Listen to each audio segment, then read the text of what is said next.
Mga pawikan nagsimula ng namataan ngayong nesting season sa Santo Domingo, Ilocos Sur.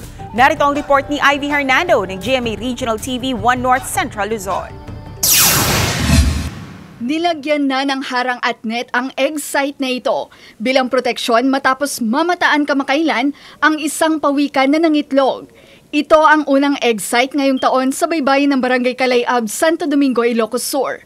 Nagkayayaan daw ang magtsuhin na sinamang Danilo at Luis na magpunta sa dagat at magbakas sakali na makakita ng pawikan.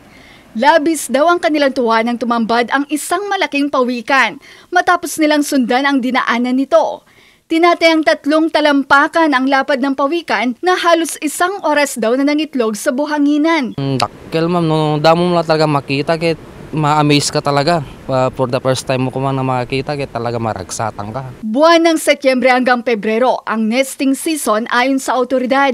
Kaya ikinabahala raw ng barangay official ang kawalan ng pawikan nito mga nakaraang buwan na posibleng may kinalaman raw sa mainit na panahon. 6 hanggang 7 pawikan ang nangingitlog kada taon sa lugar. Po namin sinasabi na kung makakakita ng pawikan na itlog, huwag nilang gagalawin. And then yung sa itlog ma'am, ang programa namin, hindi namin yung ginagalaw, hindi pa nga namin binibilang. Dati kasi pinabibilang ng DNR noon. Pero ngayon hindi na po para magkaroon ng higher chances of hatching.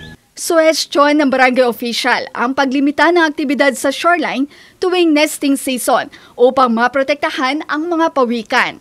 Mula sa GMA Regional TV 1 North Central Luzon, Ivy Hernando, nagbabalita para sa GMA Integrated News.